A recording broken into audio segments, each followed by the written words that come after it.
Shemai everyone, it's JonnyVR here with another Time Lord Victorious review, and today I'm going to be reviewing the Minds of Magnox, which is the first and only contribution from BBC Audio. And although this is a paid item in Time Lord Victorious, there is a way you can get a free digital version of the story, and I made a video of this earlier this year, and I'll put the relevant link on this video. And don't forget, if you want to give Time Lord Victorious a go, check out my Time Lord Victorious playlist where I go through each product and the cheapest way of experiencing the story. And stay tuned for more Time Lord Victorious reviews. As always, the first part of this review will be spoiler free, then I'll give you notice when I'm going to go into spoiler territory, because if you've listened to this story and you want to talk about it, let's have a discussion in the comments section. I'd love to hear your thoughts on it. Just beware of potential spoilers when making a comment, so perhaps put a spoiler alert on your comment to let others know. On to the spoiler free part of the review. The story comes in at 1 hour and 13 minutes long, so it is a longer single story. The style of this audiobook is very similar to the short trips contributed by Big Finish, with the story being narrated while parts are performed. In the Big Finish short trips that were contributed to Time Lord Victorious, the music and sound effects were more subtle, but in the Minds of Magnox I was very impressed with the quality of both the sound effects and the music throughout, that really added to the immersion. At times the music was exceptional and I wish they'd included a clean version of the soundtrack.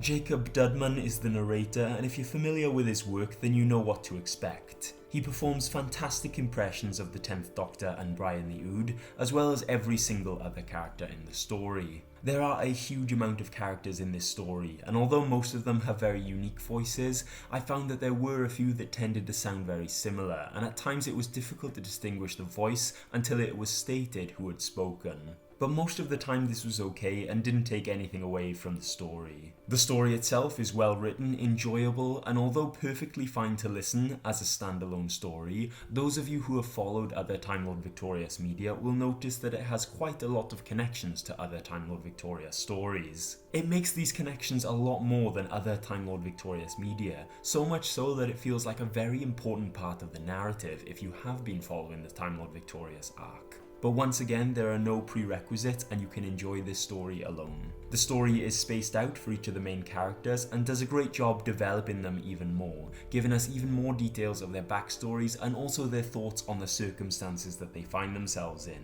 The story ends with a coda, or a final scene, that is filled with surprises. It's a powerful scene and completes the story with confidence, taking all the time it needs to tie up loose ends, and is one of my favourite scenes in the episode. Overall, The Minds of Magnox is a very good standalone story that also ties in very strongly to the Time Lord Victorious narrative. It's filled with Easter eggs fans will love and brought to life by Jacob Dudman, and some exceptional sound effects and music.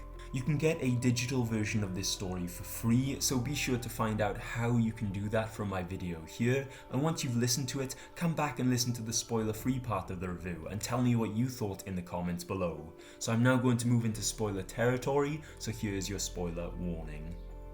The story is set after the 10th Doctor defeats the Cthulhu, and I love how this story is about him personally, as he wants to find the answer to the question, is he doing the right thing?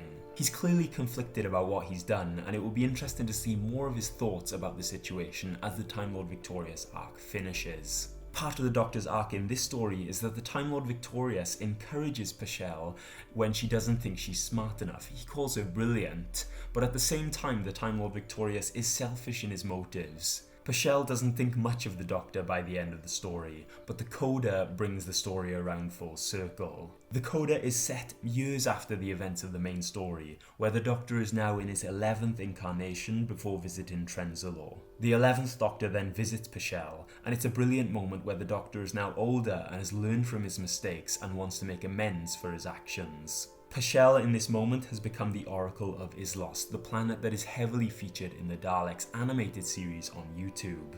The 10th Doctor brings the Magnoxians to Islos for refuge, another important connection to other Time Lord Victorious media.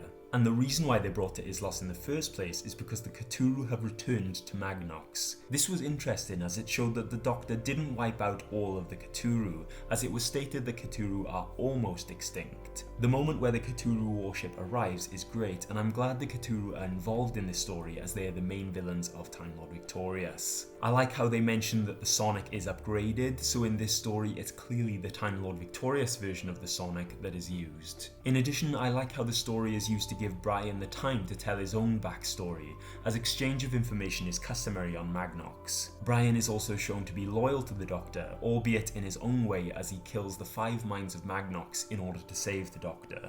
Overall, it's a great story and well worth the free listen, but I may get myself a CD of it if it goes on sale in the future and add it to my collection. So there we are, that's my review of the Minds of Magnox. Let me know what you thought of this installment of Time Lord Victorious. Feel free to post comments about the story, but beware of potential spoilers. So maybe put a spoiler alert on your comment if you're going to talk about the actual story. Stay tuned for more Time Lord Victorious reviews, and if you haven't already, check out my Time Lord Victorious playlist, where I go through each of the products and the cheapest way to experience the story. If you want to support our channel, you can do so by going to coffee.com/skybotfilm, where you can tip us the price of a coffee, which you'll use to get better equipment and make better videos for the channel. So with all that said and done, thanks very much for watching, and I'll see you next time. Bye!